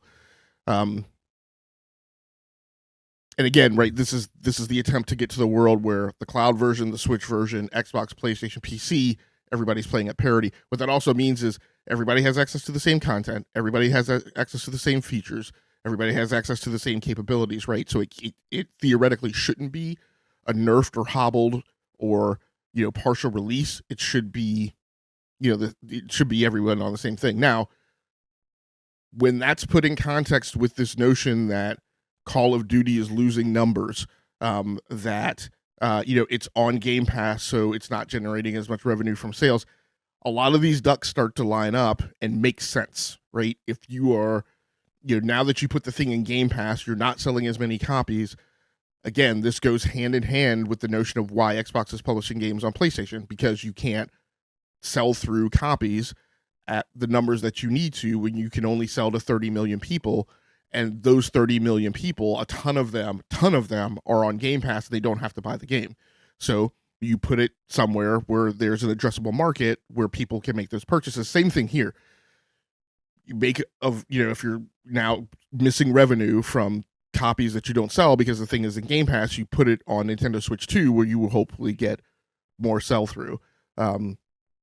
And a cloud version, right, on hosted by Ubisoft that hopefully also generates you nickels, quarters on the dollar for everybody who then subs to whatever service Ubisoft puts it on, which is also interesting because I don't know, maybe I may have a blind spot in my industry knowledge, but I don't think Ubisoft does like a cloud-based service. Now, I know that they also made deals with Boosteroid, and I thought one other cloud provider to make the game available in specific territories that they covered. Boosteroid is not an international streaming, it's not a global streaming service, so I think that version of Call of Duty is available on some of those overseas cloud providers. But Ubisoft doesn't, Ubisoft Plus is not a cloud-specific service, so it's also going to be and of course Ubisoft is a hot mess right now, as we talked about in the other segment. So, theoretically, if Ubisoft is going to be the provider, Ubisoft will need to host, right, have a subscribable cloud-based service, right, and that's not Ubisoft Plus. So maybe that'll be something that will be added to Ubisoft Plus. I wouldn't be surprised to see that hey, now for your Ubisoft Plus subscription, you now also get access to the cloud-based version of Call of Duty. So we'll see how that goes. Next news story in the rundown, and now we might be getting to some rapid fire before we get into PC gaming hardware discussion. This news story over on Polygon: one player discovered a reason for Monster Hunter Wilds' PC woes: microtransactions. It turns out Monster Hunter Wilds' PC performance issues may be tied to how much DLC you own, as discovered by one player. Reddit user Tilmorand posted a lengthy breakdown. This article by Josh Bradwell, by the way. Sorry, I always like to make sure I give credit to the authors. Reddit user Tilmorand posted a lengthy breakdown of testing they did on last year's Monster Hunter sequel with an account that had no DLC and one with several packs installed. And they found that Wilds runs a near constant series of extensive checks to verify which DLC the player owns and has installed. The checks reportedly place a sizable demand on your processor, resulting in frame drops. Tilmorand says they took their test further and created a little mod that tricks Wilds into thinking you own all the DLC without adding it to the game. They found that Wilds skips the check entirely that way and avoids getting bogged down in the endless cycle of digging around to find add-ons. Without the check, they said Wilds' performance was through the roof in the game's balance mode without any CPU boosting required.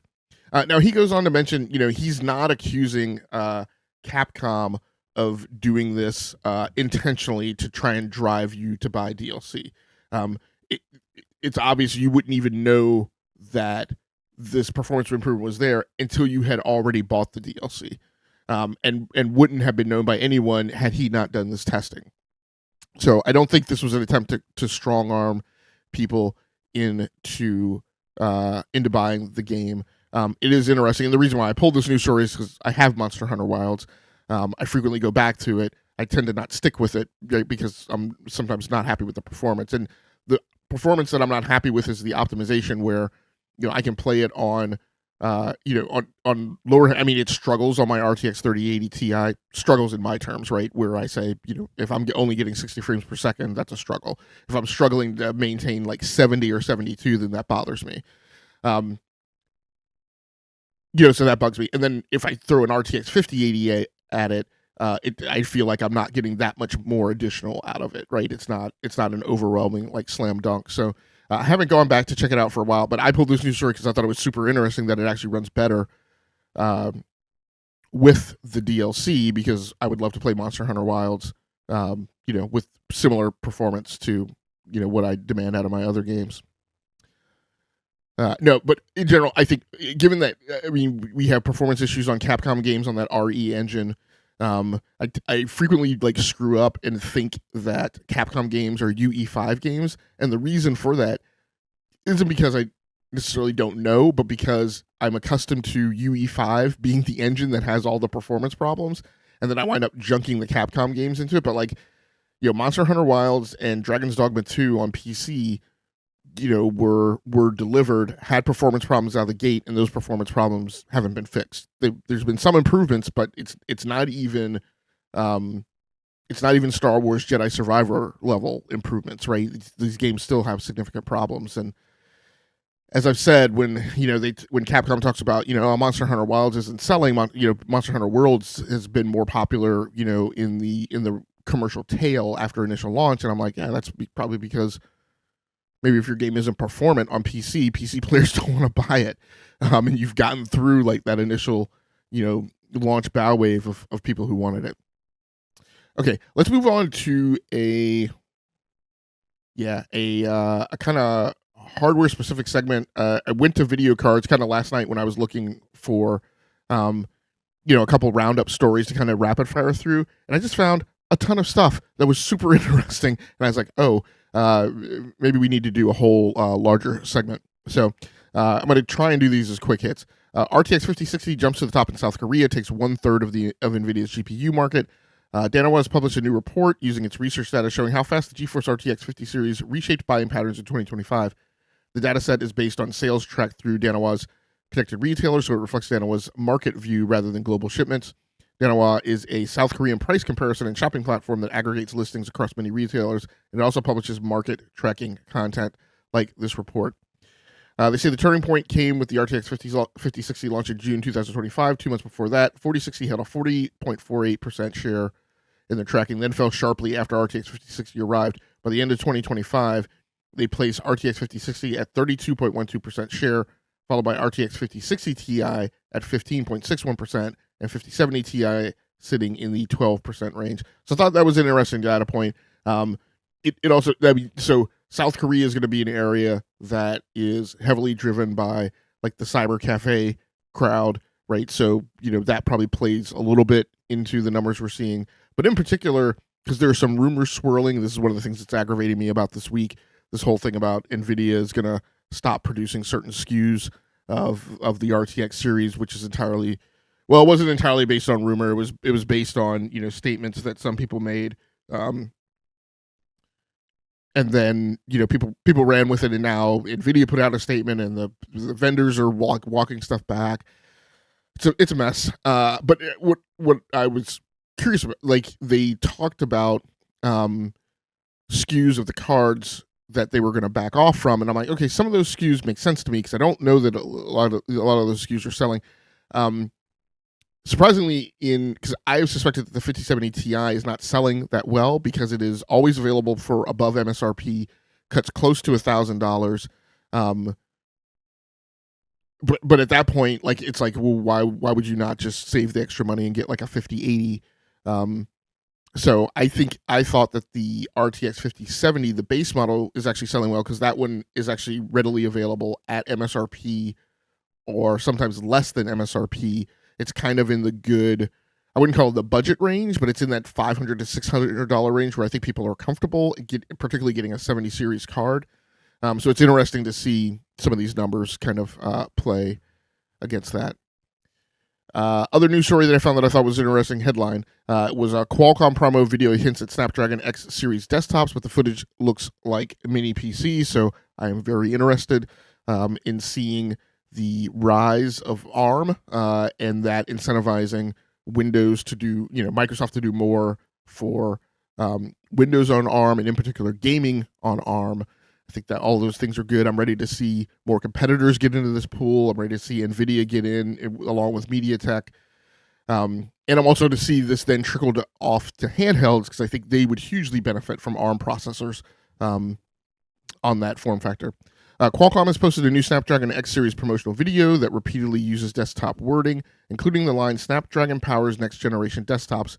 One slide also claims the flexible PCs bring what legacy desktops don't, framing Snapdragon X as a driver for desktop form factors. A Reddit thread quickly interpreted the message as a tease for a next-generation Snapdragon X platform landing in desktops, but the video may not be about desktops at all.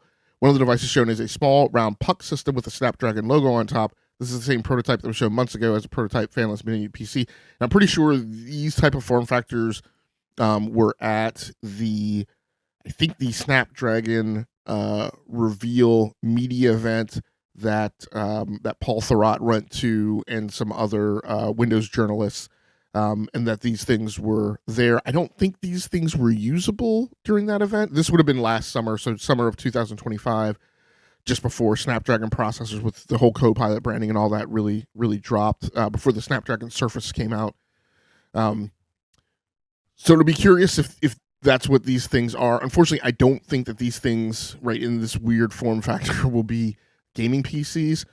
It's super interesting when you think about the potential competitiveness in terms of like these things potentially coming online as the Steam machine comes online.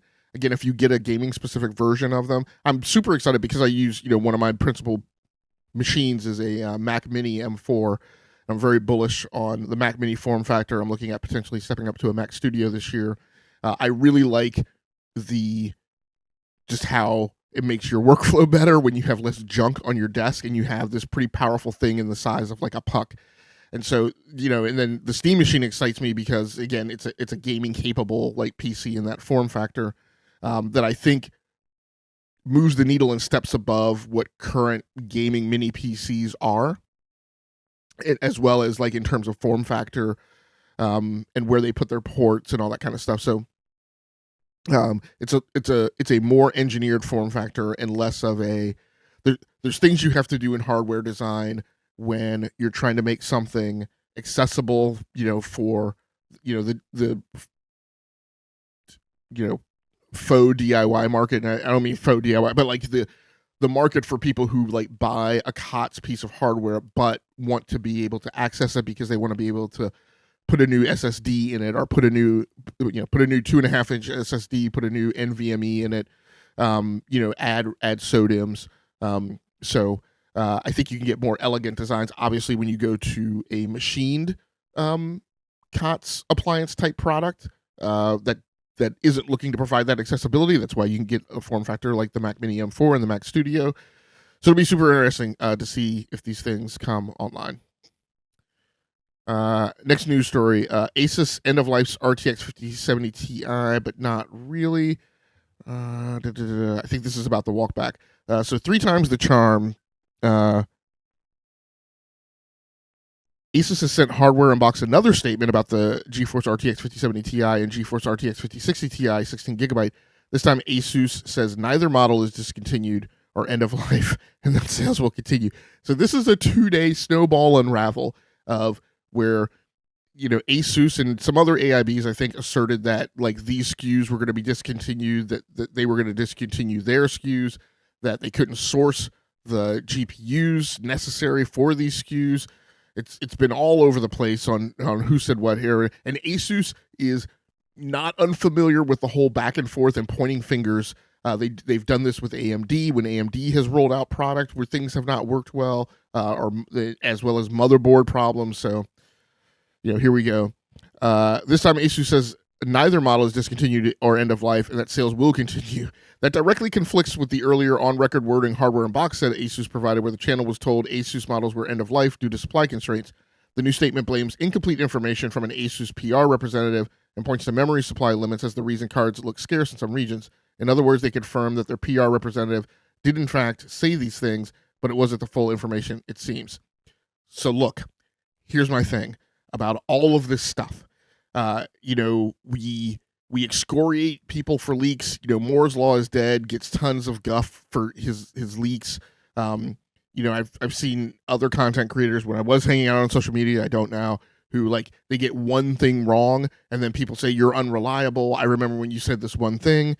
I'm like, look, stop leading your life by leaks. I don't know what it really does for you. Again, as I mentioned in the earlier segment, if a thing is rumored to come out, but it's not available for pre-order, it doesn't matter. I don't start socking money away, earmarking it for a thing that I don't know is coming out. I don't pre-order games. I can't pre-order a game that is supposedly going to come out until it's listed on Steam, right? And these days, I don't pre-order anyway. I wait for a game to drop. I find out that it doesn't have performance problems, and then I decide to buy it. Maybe worry less about leaks, about the 5070 Ti being pulled off the shelf or the 5070 being pulled off the shelf. And if you need to buy a GPU now, buy a GPU. If you want to buy a GPU in 6 months, then wait 6 months, and at month 4 or month 5, start looking at prices and availability and determining if that's a thing you can buy. If you are so worried that this is the thing that's actually going to occur, that these things aren't going to become available, are going to go unavailable, buy the GPU now. Or establish a contingency plan. Say, hey, if the NVIDIA GPU isn't available that I think I want to buy, I'm pretty sure an AMD one will be available that will be less expensive, and just suck it up, decide that's what you're going to do, and build a Linux box, because I'm not buying a Radeon GPU to run Windows, right? Literally, this is what I've done. What I've said is, if Windows keeps pissing me off and I keep getting pushed in the direction of building a Linux box, then I'm not worried about what happens with NVIDIA GPUs, because I'll just buy a Radeon. And if any of this crazy apocalyptic stuff actually happens, then again, I will buy a Radeon GPU and I will build a Linux box. So I don't know. Look, we spend tons of time on this stuff. We literally waste time. We waste time focusing on this stuff and not paying attention to the real news. I'm not trying to toot my own horn, but I spent a ton of time in this episode talking about, unions and labor laws and things that are actually happening, things that actually impact the industry, actually impact developers. This stuff doesn't. It's not real. It hasn't come to be. We heard the last episode, this whole notion of it's an extinction level, just let things happen, right? And respond to them, right? Make plans, right? Have contingency plans. Don't be oblivious to it, but don't live your life by it. That's just me. AMD says the RAM shortage is the biggest risk to Radeon pricing in 2026, but strategic supplier partnerships could help support its GPU business. AMD says memory costs will decide how close Radeon graphics cards can stay to suggested pricing in 2026. And so this is my other point. When NVIDIA says something, or AMD says something, or official statements come out about something, then that's something you can pay attention to, right? I talked about Nintendo's potential response to RAM prices because that was a statement from the CEO, right? So in an interview with Gizmodo published today, that's crazy, I didn't realize Gizmodo was still a thing. During CES 2026, AMD Ryzen VP David McAfee described DRAM pricing and supply as the main constraint for building graphics cards that land at planned price points. AMD is working with long-term DRAM suppliers and add-in card partners to secure supply and keep board pricing in check. McAfee also said the company cannot predict where memory pricing goes next, and that makes it harder to promise anything firm for the retail market. This is also one of the things that I mentioned. Micron's statements, and again, I give a sliver of daylight to that I could be wrong.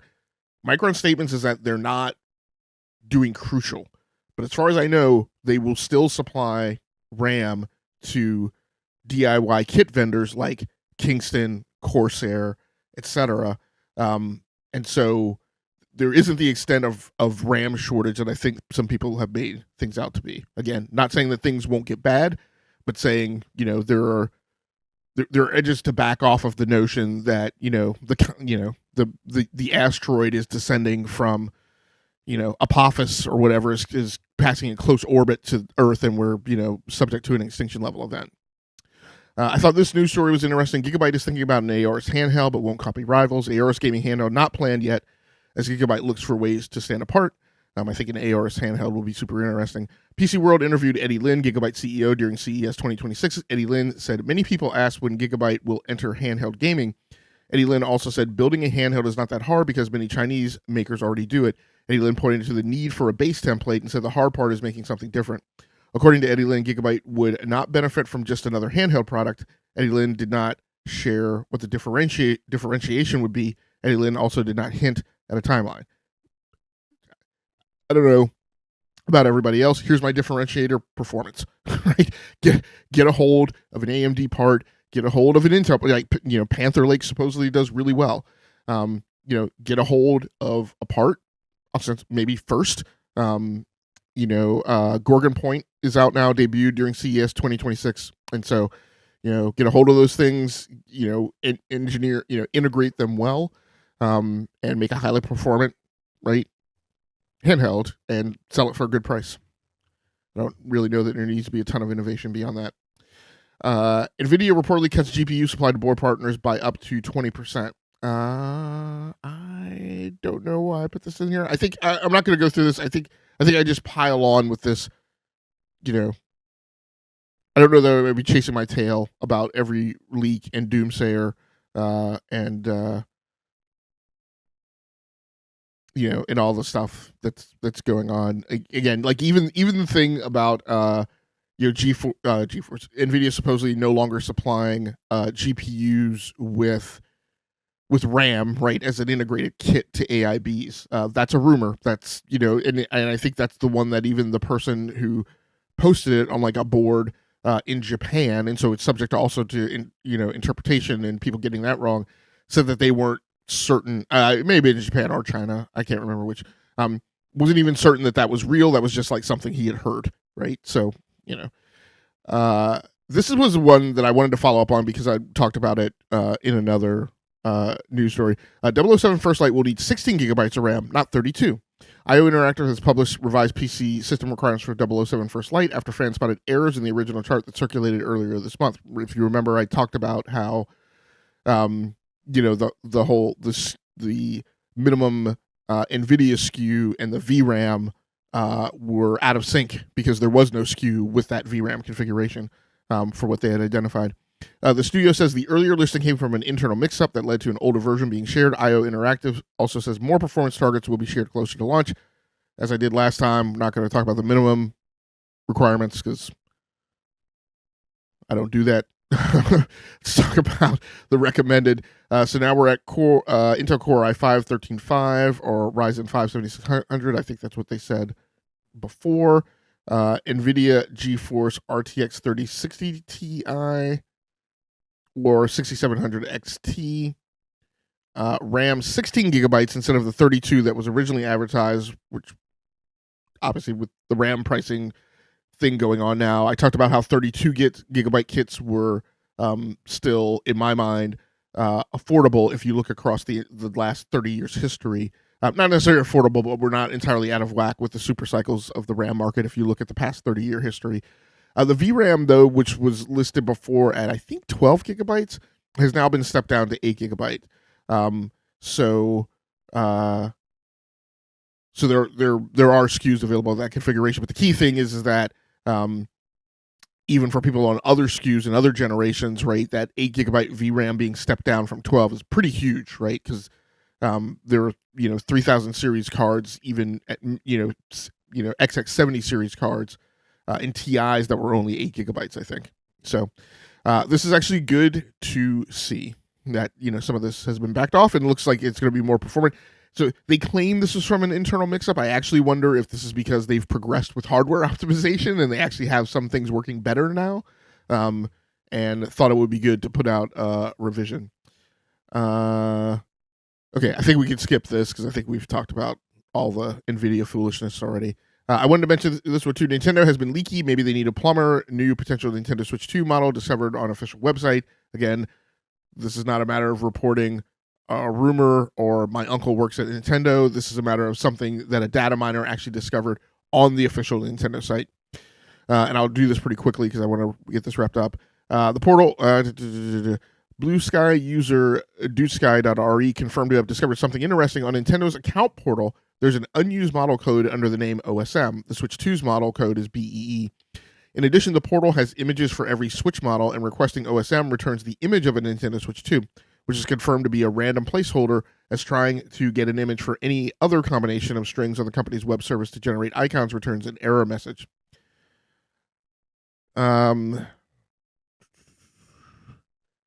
So, it goes on to talk about a Nintendo Switch 2 Lite. This news story over on WCCF Tech, by the way, by Francesco De Meo. I think what's interesting here is I think, we all know there's really like two baseline options that we would expect for any potential additional Switch 2 SKU, and that could be a Switch 2 Lite or a Switch 2 OLED. It's interesting here that there's a thought that it could be a Switch 2 Lite because, the author at WCCF Tech links it here to potential causality revealed by Furukawa's statements earlier this month about RAM pricing, but also the company's desire to make the system more accessible to people who pick up their first console when reaching a certain age. So I think what's interesting here is maybe a potential way to combat the potential impact of RAM prices is to make a Switch 2 Lite with less RAM. Now, I'm not absolutely certain what that performance impact would be to the console. I want to say, I think, I'm not a Nintendo hardware expert, I think the Switch 2 has 12 gigabytes of RAM, I think. And so, is this an 8 gigabyte potential model or a 10 gigabyte potential model? I don't know how, I can't remember exactly what, like RAM chips typically only come out like at certain configurations or are packaged in certain, configurations. So, I'm not absolutely certain if 10 gigabytes is even a feasible option. And I don't know that 8 gigabytes wouldn't bottom the thing out and remove a lot of the performance increases that have occurred between Switch and Switch 2. What I think would be horrible would be for a Switch 2 Lite to come out that was significantly hampered and wasn't really an improvement, right? beyond the Nintendo Switch. Like a Switch 2 Lite should actually be, in my mind, more powerful than an OG Switch. But we'll see how that goes. It would be nice to have an option because obviously the problem with the uptake on the Switch 2 is going to be that parents don't mind probably spending for a $450 device for themselves. I ain't buying a $450 device to put in the hands of a child. So I would need something cheaper to get to that point of where I had more of a family fabric for the Nintendo Switch ecosystem. That's something that I feel like has been a loss and has gotten a little looser. You can have a Switch 2 and you can have Switch Lites, but the value prop of what's available on Switch 2 and getting that over to a Switch Lite is not as ubiquitous as it was between Switch and Switch Lite. And obviously those handhelds won't perform as well, right? For those games. So having more comparable hardware, if you want to play Mario Kart World as like a family unit, I think would be better with light hardware that was more commensurate with the baseline config. It could be a less powerful, but to be aligned to that architecture that the Switch 2 is on, than to try the whole thing with a Switch 2 and Switch Lites. Last news story I want to bring up, and this is kind of only pertinent to me or people who have similar interests. Ultimate General Civil War is coming to Xbox on March 4th. I actually brought this up because I think one of the best RTSs was actually Firaxis's first game, which was released in 1997, which was Sid Meier's Gettysburg. And I think there are other games in that series. I think there's a Sid Meier's Antietam as well. But I saw this and I was like, wait, are they putting Gettysburg on it? So it's not Gettysburg, but it's a game kind of in similar ilk. It's actually a game that's been out since 2017. It's on PC. They talk about some optimizations that are made for the controller. In Ultimate General Civil War, you control your units by drawing their movement paths directly onto the terrain. This mechanic feels incredibly natural on the Xbox wireless controller. You can draw flanking maneuvers through forests or set up defensive parameters on high ground with simple analog stick movements. We have adapted the experience to ensure that commanding a massive army feels intuitive and responsive on the console. I think that's fairly interesting. And quite honestly, Sid Meier's Gettysburg also had a more even on PC, had kind of a more intuitive control scheme and mechanism to conduct flanking maneuvers. Like, it wasn't as micromanagey as like a StarCraft or a Command and Conquer.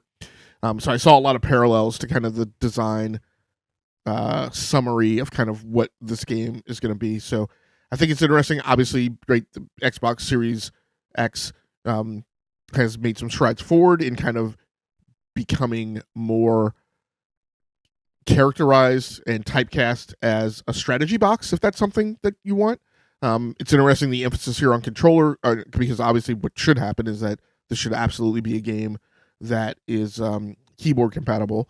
The Series X, quite honestly, to me, should just be a console that is where every game is keyboard and mouse compatible. Hopefully, obviously, that's what we will see with Xbox Magnus. But, I say that, but even on PC, there are some games that say, you should really play with controller. And if you try and play them with a keyboard and mouse, like platformers and stuff, it is a pretty horrible experience. Because I don't think the devs, put in the effort, right, to really worry about mouse and keyboard compatibility. They really want you on a controller. And I can understand where things like that make sense when you have to, make design trade-offs and choices about where you're going to spend time and schedule. So thanks a lot. I know that was a pretty meaty segment of like tons of stuff in the PC hardware piece, but there were some things that I wanted to get through. So thanks so much for joining in. If you happen to swing by and listen to this episode, if you do, please feel free to like the video and subscribe to the channel so you can just receive a notification whenever I post new content. Keep an eye out. I will give you a heads up when next week's episode will post. But until next time, take care of yourselves. Stay safe out there. Play the games that you like and come here to talk to me about the games that you love. Once again, my name has been Game Logic from the Rounding Off Infinity Gaming channel on YouTube, one of the co-hosts of the Enough to Keep Going weekly video games podcast on the E2KG Network podcasting channel on YouTube. Until next time, good night, good luck, and good gaming. That's going to do it for me. I'm out of here.